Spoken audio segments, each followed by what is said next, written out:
Good morning, everybody. Today is February 13th, 2021, and we are going to be taking a look at the crypto markets. We'll start off with the 4-hour on Bitcoin.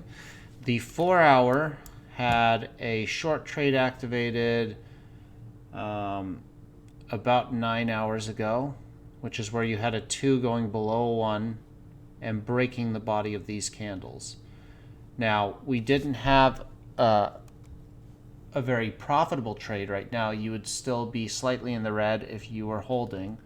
Obviously, the stop loss, if this was this red line, would have been right here at the top of this 2, because that would have been the swing. And now I would be slowly moving it down to potentially excuse me. The stop loss would have moved to break even at the close of this 2 candle, and you would have been stopped out of this trade. So you're between the 50, I think it's the 50 and the 120, or 50 and the 7 and the 30. Okay. So you're getting squeezed between the 7 and the 30 moving averages. You're consolidating. You're still above this channel. So what I need to see is I need to see a break back into this channel, and then I think we can see more downside. But if we're going to hold this and continue to make higher lows off of this, then I am going to maintain my bullish posture. The 1 hour paints a slightly different picture. The 1 hour had this form on it earlier.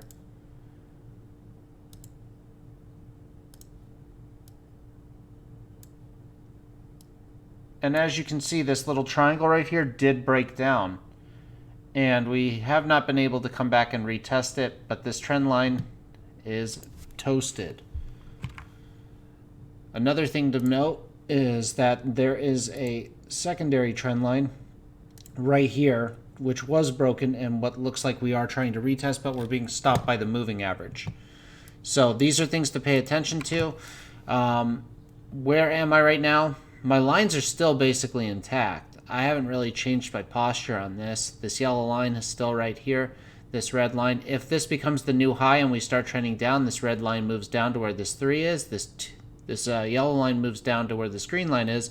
And then this green line will move down here to the previous swing low at 43.8. All right, now we're going to take a look at the other markets. So Civic popped hard yesterday. And I am looking at the Bitcoin charts. So this is the daily chart of Civic. You had a beautiful long trade activated. You had a 2 going above a 1, going above the previous swing. You can't ask for much more than that. Volume was insane. There's still 7.5 hours to go before the close of this candle. You are in the overbought region. Am I worried about this? If we go to a smaller time frame, see 9, you had a 1, a 2, a 3 going above a 2 going above the 9. So you did have a pocket here to activate a long trade.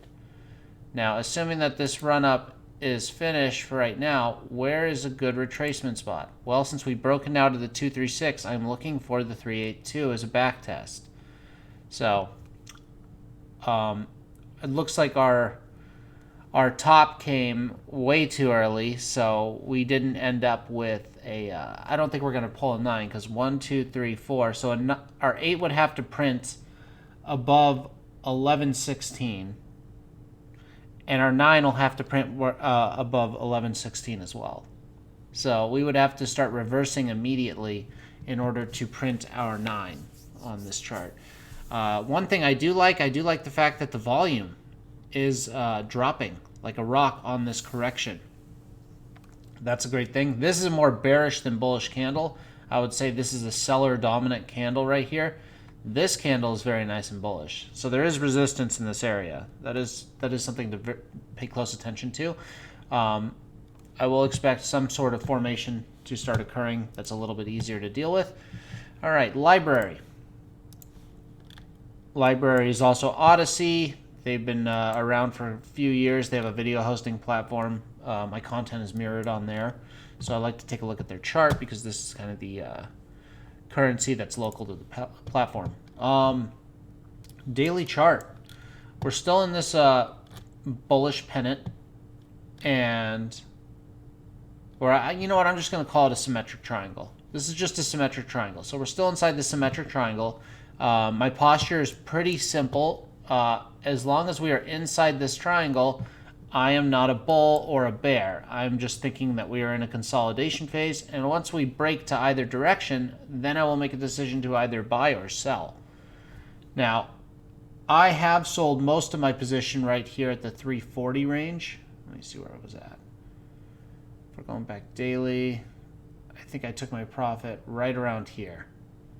So I took my profit off of this, off the bounce off this top, and I saw this correction, saw this, and then, you know, we've made a series of what I would call lower highs, lower lows.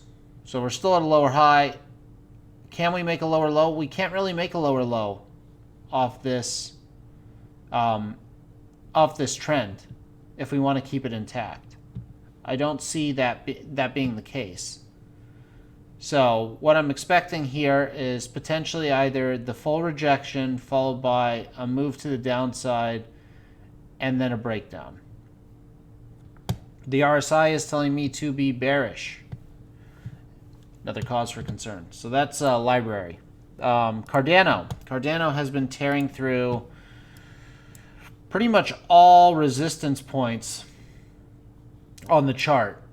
Now, it has hit this cluster right here, but I honestly don't think it's going to stop it, and I'll show you why. If we just take the extension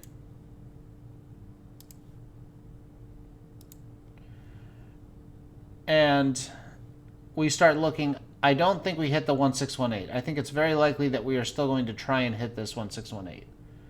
And that is going to put us at the top of this consolidation bubble, which was back here. Now, volume is still looking good. The volume has been steady high, extremely high. And if I put the average volume on there, yeah, we are way above the average volume. The unfortunate thing is the RSI is diverging. However, this between these two tops, I'm not too concerned. This was definitely a major overbought position. This is so many weeks apart. If we go to the daily, now we see the actual RSI divergence start to occur. So there is a pullback coming off this. I just don't know how long it's going to last. Let me see. Delete that.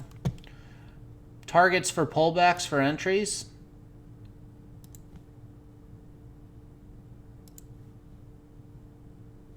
Let's see.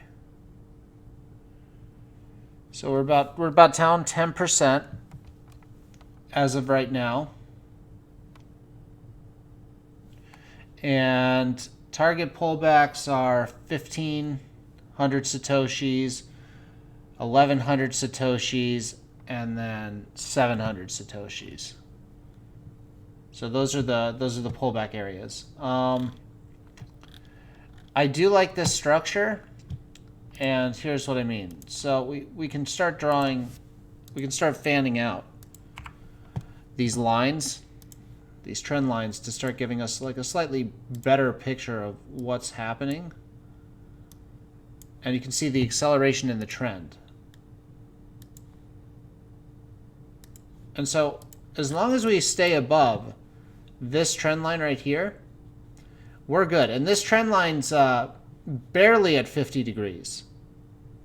I mean, it may be closer to 45, so this is not a steep incline.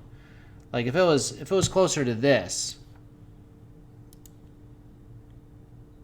that's a steep incline. That's almost 80 degrees. This is not, that's like 60.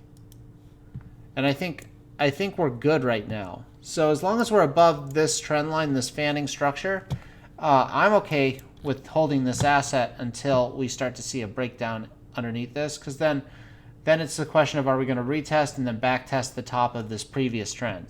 So I'm going to be keeping a close eye on Cardano because I need to see where it's going to shift in the market. I like the fact that we're coming back to this previous top way back here, and it looks like we're back testing it and we're holding.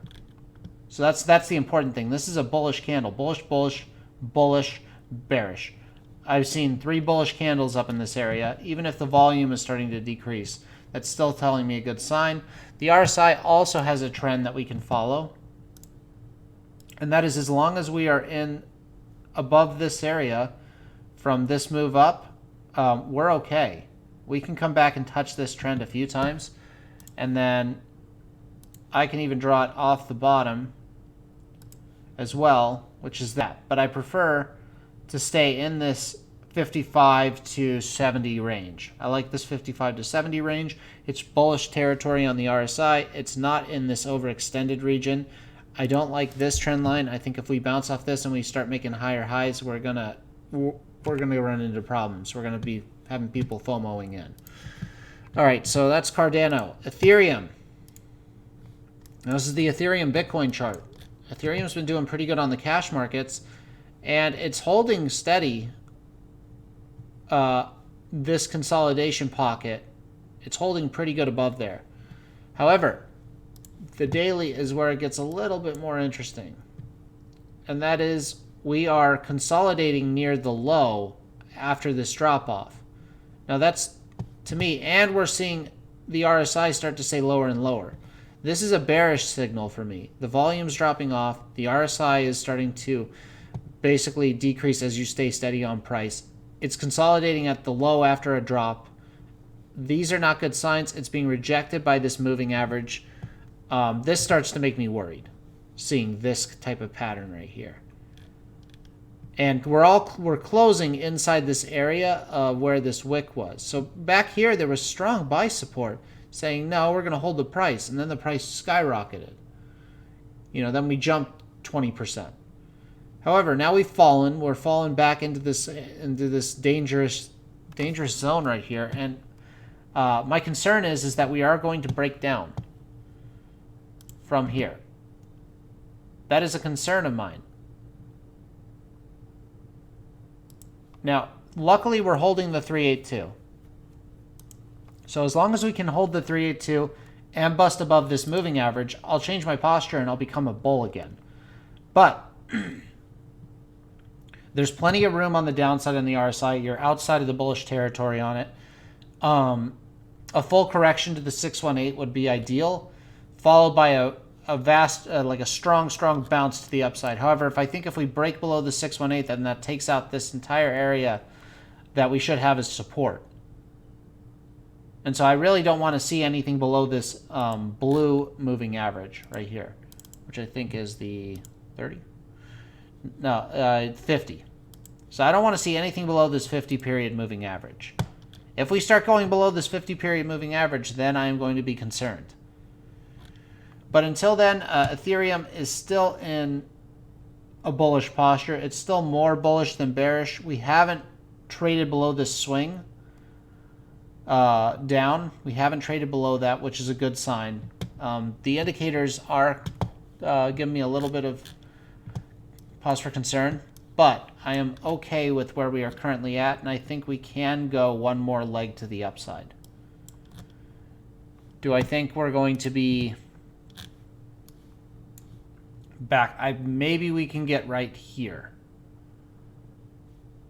If I was just... If you were to just take the... Maybe we can get... we can definitely get here. I think we can definitely do another 7 or 8% move up. We can do a 15% move to the upside easily and then hit this cluster of resistance right here, which I think is going to be pretty strong. I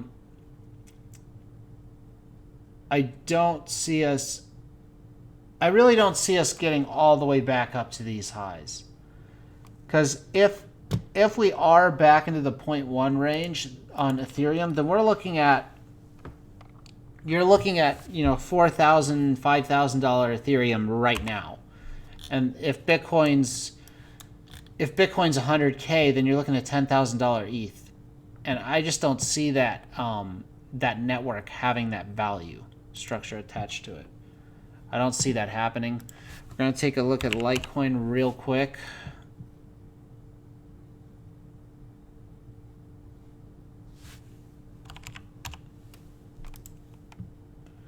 Litecoin is looking absolutely atrocious. Litecoin may be a dead asset. Litecoin's diverging on the weekly. It's been diverging for a long time on the RSI. This entire move, the RSI has been diverging since April of last year. And this price has still been going down relative to Bitcoin. So that's telling me that Litecoin really couldn't have fallen underneath this. And the fact that we got above it briefly, and we only got above it right before COVID, and then all of this started happening. And I can blame this on the Bitcoin run up.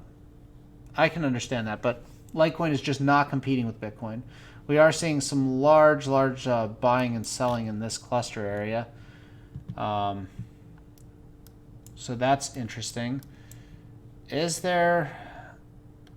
I don't know. I'm not bullish on Litecoin. All I see is lower low, lower high, lower low, lower high, and then just stagnation at the lows, which usually tells me that the odds of a breakdown happening are high. So I'm bearish on Litecoin for sure, long term. Taking a look at the monthly, we did print our 9. We didn't have any real correction. We had consolidation, and yeah, that is a bearish structure.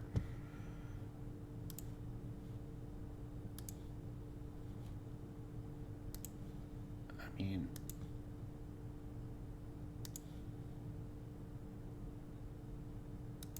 I can draw it as a wedge.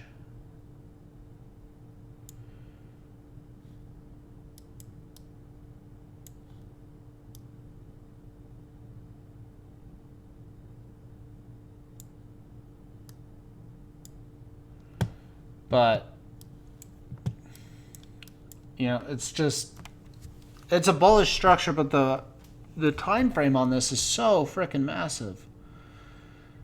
And the value on this, and this is in relation to Bitcoin. So remember, this isn't the cash value of Litecoin. It's just in this descending wedge. And I don't know if I personally like even saying that that's a wedge.